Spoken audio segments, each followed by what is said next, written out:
थाने से लौटकर प्रताप सिंह सीधे अपने घर नहीं गए।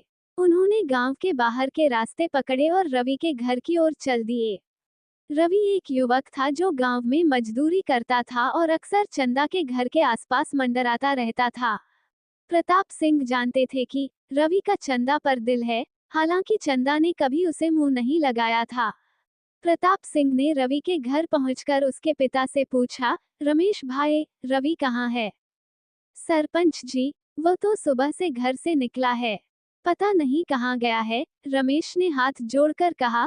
प्रताप सिंह के मन में एक योजना पक रही थी। वे बोले, रमेश, तुम्हारे बेटे ने बड़ी मुसीबत मोल ले ली है।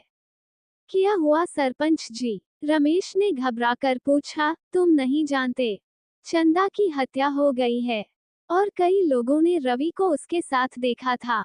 रमेश के हाथ पैर फूल गए। नहीं सरपंच जी, मेरा बेटा ऐसा नहीं कर सकता। वह भले ही गरीब है, पर ईमानदार है। प्रताप सिंह ने गंभीर होकर कहा, मुझे भी यकीन नहीं होता, मगर थानेदार साहब पूछ रहे थे। मैंने कहा, रवि भला क्यों ऐसा काम करेगा? मगर तुम्हारा बेटा अक्सर चंदा के घर के चक्कर काटता रहता था, ये बात तो तुम भी जानते हो। रमेश के आंखों में आंसू आ गए। सरपंच जी, बचाओ मेरे बेटे को। वह भले ही चंदा को पसंद करता था, पर उसकी हत्या कभी नहीं कर सकता। प्रताप सिंह ने रमेश के कंधे पर हाथ रखा। मैं तुम्हारी मदद करूंगा, मगर रवि को सिखा दो कि अगर पुलिस पूछे तो कहे कि वो कल शाम को गांव से बाहर था। अगर उसके पास कोई सबूत नहीं है कि वह कहाँ था, तो मुसीबत हो सकती है। वहां से निकलकर प्रताप सिंह ने गांव के कुछ लोगों से मिलकर चुपके से बात फैलानी शुरू कर दी कि रवि का चंदा से प्रेम प्रसंग था और चंदा ने उसे ठुकरा दिया था। उन्होंने ये भी कहा कि कल शाम को रवि को किसी ने चंदा के साथ बहस करते हुए देखा था। शाम होते होते पूरे गांव में यही चर्चा थी कि रवि ने चंदा की हत्या की है। प्रताप सिंह ने गांव के मुखिया होने के नाते सभी को शांत रहने का आदेश दिया और कहा कि पुलिस अपना काम कर रही है। रात में अपने घर पहुंचकर प्रताप सिंह ने गहरी सांस ली। कमला देवी ने पूछा, क्या हुआ? पुलिस ने क्या कहा? मामला गंभीर है, लगता है रवि ने चंदा की हत्या की है। पुलिस उसकी तलाश कर रही है। प्रताप सिंह ने झूठ बोला। रवि, वह तो बड़ा शांत लड़का है, ऐसा कैसे कर सकता है? कमला ने आश्चर्य से पूछा, प्यार में लोग क्या नहीं करते? रवि चंदा से प्यार करता था, पर चंदा ने उसे ठुकरा दिया। कल शाम को दोनों के बीच झगड़ा हुआ और गुस्से में आकर रवि ने उसकी हत्या कर दी। प्रताप सिंह ने कहानी गढ़ते हुए कहा। कमला ने पूछा, हे भगवान, इतना बड़ा अपराध, और रवि अब कहाँ है? अल्पविराम अल्पविराम, शायद भाग गया है, पुलिस ढूंढ लेगी।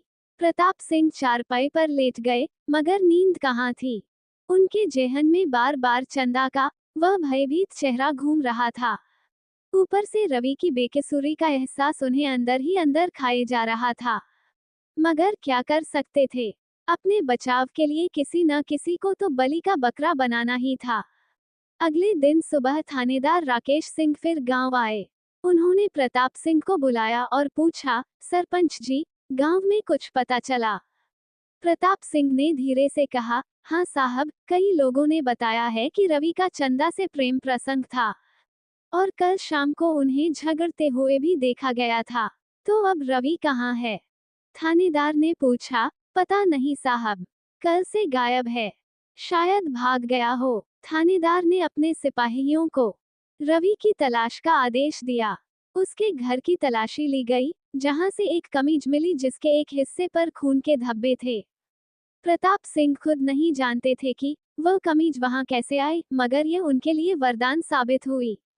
लता, जो अब तक अपनी बहन के शोक में डूबी थी, थानेदार के पास आई। साहब, मेरी बहन ने पिछले हफ्ते एक चिट्ठी लिखी थी, जिसमें उसने किसी बड़े आदमी से डरने की बात लिखी थी, मगर उसने नाम नहीं बताया था।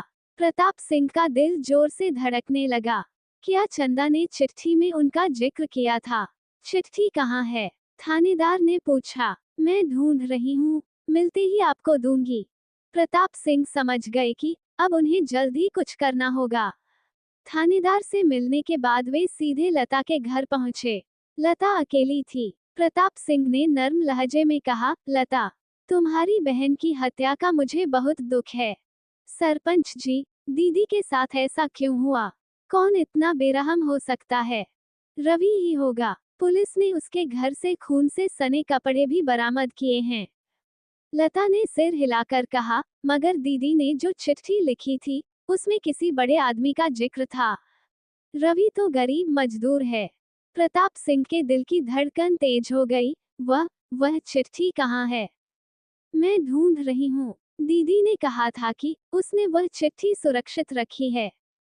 प्रताप सिंह ने फौरन कहा, मैं तुम्हारी मदद करूंगा, मगर पहले चिट्ठी वाली बात पुलिस को मत बताओ, क्योंकि अगर चिट्ठी ना मिली तो पुलिस तुम्हें ही परेशान करेगी। लता ने आश्चर्य से प्रताप सिंह को देखा। सरपंच जी, वी आप ठीक तो हैं ना? आप इतने घबराए हुए क्यों हैं? प्रताप सिंह के होश उड़ गए। उन्होंने जल्दी से कहा, नहीं, मैं तो बस तुम्हारी चिंता कर रहा हूँ। तुम्हें परेशानी न हो, इसलिए कह रहा हूँ। लता के घर से निकलकर प्रताप सिंह के मन में एक और कुटिल विचार आया। अगर चिट्ठी मिल गई तो, अगर उसमें उनका नाम हुआ तो, उन्हें किसी भी कीमत पर वह चिट्ठी पहले खोजनी होगी। इधर थानेदार राकेश सिंह ने रवि को पकड़ लिया था। रवि गांव के बाहर के खेतों में छिपा हुआ था। पुलिस ने उसे हथकड़ी पहना दी और थाने ले जाने लगी। रवि चिल्ला रहा था, मैंने कुछ नहीं किया, मैं बेकसूर हूँ। गांव वालों की भीड़ ने रवि को घेर लिया। कोई उस पर थूक रहा था, तो कोई उसे गालियां दे रहा था। प्रताप सिंह भी भीड़ में खड़े थे, सिर झुकाए हुए। उनके भीतर अपराधबोध और डर का अजीब मिश्रण उमड़ रहा था।